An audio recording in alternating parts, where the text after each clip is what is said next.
சீரு வந்துச்சுன்னா ஒரு பிள்ளைக்கு அந்த பொண்ணுக்கு மஞ்சள் தண்ணி எடுத்து ஊத்துறாங்க. என்னங்க, மஞ்சள் தண்ணி எடுத்து ஊத்துறாங்க, வேப்பில தண்ணி எடுத்து ஊத்துறாங்க.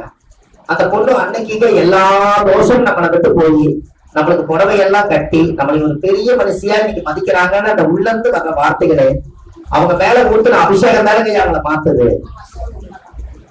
இங்க உள்ள ஒரு திருக்கோயில், இதுக்குள்ளே ஒரு கோயில் இருக்கு. இதுதானே சிவனை உருவாக்குச்சு.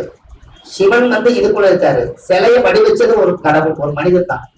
அப்ப ஏற்கனவே கல்லுக்குள்ள சிலை இருக்குதுங்கிறாங்க. கல்லுக்குள்ள சிலை வேண்டாத கற்களை விலைக்கு பார்த்தா உள்ளுக்குள்ள சிலை இருக்கு. அதை எடுத்துக்குள்ளதான் கோயில் வச்சிருக்கு. சிலை நாம செதுக்கல, ஏற்கனவே செதுக்காமே உள்ளுக்குள்ள சிலை இருக்கு. அதே போலதான் இந்த உள்ளம். நீங்க ஒவ்வொரு நாளும் ஒரு தீர்த்தத்துல குளிக்கும் போது உங்க உடம்புல ஒரு நறுமணம் இருக்கு. அந்த நறுமணமே நம்மளை ஒரு ஆரோக்கியமா வச்சிருக்குது. 9 நவதானியத்தை நீங்க நைட்டு பக்கெட்ல போய் ஊறவை, காலையில எழுந்திரிச்சு அந்த குளிச்சுட்டு சோப்பெல்லாம் போட்டு குளிச்சு நல்லா தண்ணியெல்லாம் ஊத்தி கழுவுறதுப்பா அந்த நவதானியமும் ஒரு குடம் நிறைய தீர்த்தம் எடுத்து நவதானியம் தீர்த்தமா எடுத்து தலையில ஊட்டுங்க. 9 பேர் வேலை செய்யல. நம்ம எல்லாமே எல்லாம் கஷ்டப்பட்டு சம்பாதிச்சு கடவுளுக்கு சமர்ப்பணம் பண்ணிட்டா அப்புறம் நம்ம எப்படி வாழ்றது? சார் எல்லாமே கடவுளுக்கு தானே. உங்களை நீங்க எப்படி இயக்கணும்னு கேட்க நம்மளோட நம்ம உடம்புகளை இப்ப நீங்க பாருங்க, ஒருத்தர் செத்தா சுடுகாடு கொண்டு போய் போடுறாங்க. அப்ப ஒரு கோழி செத்தா வயிறுதான் சுடுகாடு. இதுல இந்த தீட்டப்பட்ட கேட்கிறேன் என்னங்க, அவர் கஷ்டப்பட்டு ஒருத்தர் கை தட்டுறாரு. சார் ஒருத்தர் இறந்துட்டாங்கன்னா சுடுகாட்டுல புதைக்கிறாங்கன்னு சொல்றாங்க. அப்போ ஒரு சாவல ஒரு கோழியோ இறந்துருச்சுன்னா கண்ணு முன்னாடியே பொசுக்கி வாட்டி இந்த வயிற்றுக்குள்ள போட்டு இதுக்கு அந்த கோழிக்கு சுடுகாடு வயிறு போச்சு. அப்ப இங்கதான் பிரச்சனை. இது எப்ப இந்த தீர்த்தத்தை ஊற்றி அந்த தோசத்தை கழிப்பின்னு கேட்கிறேன். அப்ப இனிமேல் செய்யலாம் இல்லைங்களா?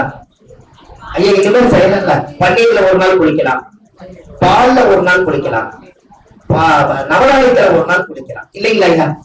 வேப்பந்தலை எனக்கு வேப்பந்தலை சாதாரண விஷயம் இல்லைங்க. எல்லா மருந்துக்கும் வேப்பந்தலை சித்தர்கள் கண்டுபிடிச்சது.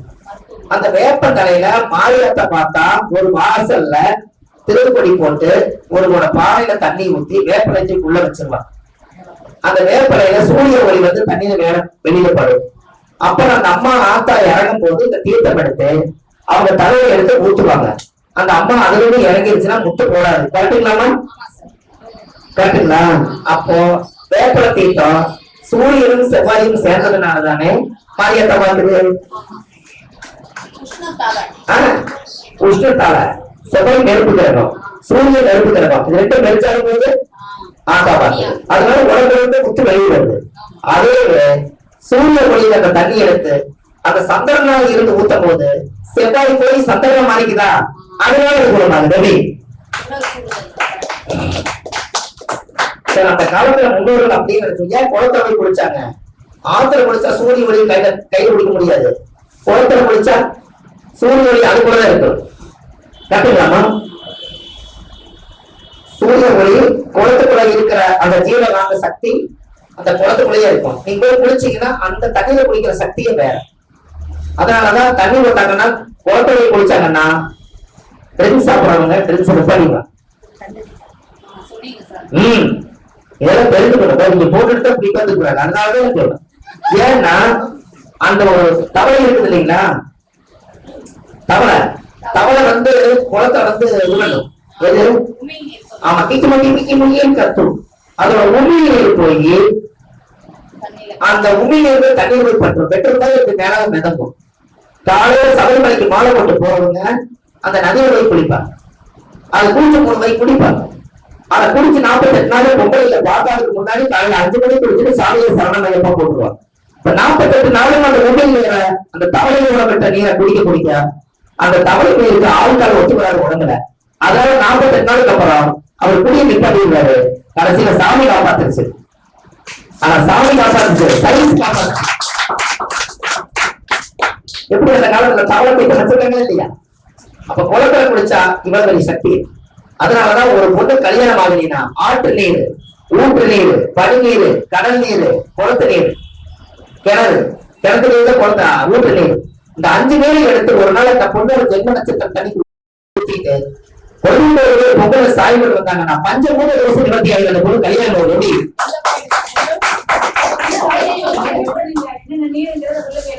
சார்? ஆற்று நீர், குளத்து நீர், ஊற்று நீர் கிணறு எடுத்துங்க, அதான் ஊற்றுது இல்ல. கடல் நீர், பனி நீர் மெயின்.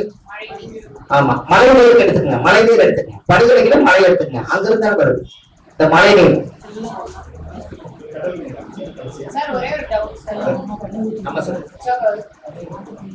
சூரியன் செவ்வாய் சேர்ந்தா வந்து நர்ஸுக்கு ட்ரெஸ் வாங்கி தரணும். சனி கேது ஒரு பெண் ஜாதகத்துல சேர்ந்திருந்தா கரடி பார்த்துட்டு வரணும். கரடி கூட பார்க்கணும். சனி கேது சேர்ந்தாலே கடன், அதிகமான கடன், மன உளைச்சல், நெருக்கடி, சோகம் ஜாஸ்தியா அவங்களுக்கு. கேது என்பது தடை, இதுல வேற சனி அதை விட தடை, அவங்களை வாழவே விடாது.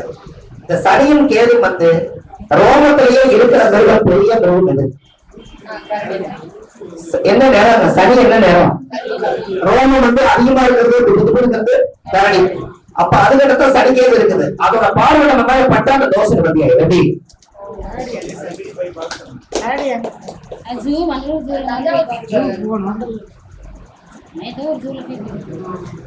போய் ஒரு நாள் கரடிக்கு என்ன உணவோ அவங்களுக்கு வாங்கி கொடுத்துட்டு, கரடிக்கு எதுக்கால சல்லடை போட்டிருப்பாங்கல்லங்க, அதை தாண்டி உட்காந்து கொஞ்ச நேரம் உட்காந்தீங்கன்னா அது உங்களை பார்த்துட்டு அப்படி இப்படி பண்ணிட்டே இருக்கும்ல, அதுல அந்த தோசை கடனே அது கழியுமா? குடும்பமும் சரியா அமையுமான்னு கேக்குறோம். அந்த சனி கேதுன்றது சன்னியாசி யோகம்னு சொல்றாங்க. குடும்பம் அமையாம போமா அந்த கரடி பார்வை பண்றப்ப அந்த தோசை குடும்பம் நல்லா இருக்குங்க. அதையுமே சன்னியாசி மாதிரி ஒரு இடத்துல அனுப்பி வச்சுக்கிறாங்கல்ல சார். கடன் தீர்றதுக்கு விருப்பாச்சி பழம் பார்த்திருப்பீங்களா? விருப்பாச்சி பழம் பார்த்ததில்ல சார்? விருப்பாச்சி பழம் சின்ன பழம், விருப்பாச்சி பழம் ரொம்ப அற்புதமான விஷயம் அல்லவா, தெரியாதா? விருப்பாச்சி வாழைப்பழத்துல விருப்பாச்சி பழம்,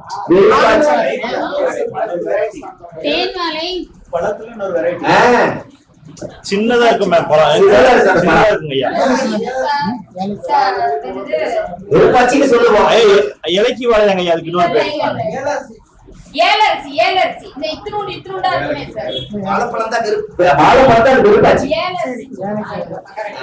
பாத்துருக்கீங்களா? பம்சல் எல்லாம் கொடுப்பாங்கல்ல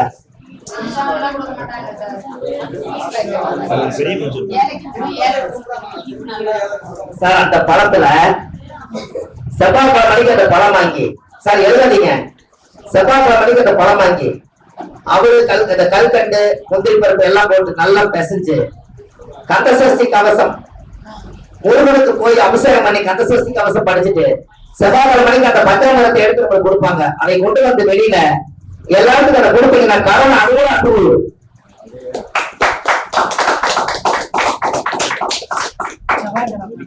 சார் விருப்பாச்சி பழம், அது விருப்பாச்சி பிளஸ் உங்களோட வானிலை தான் போடுங்க, அது உங்க வானிலை போடுங்க.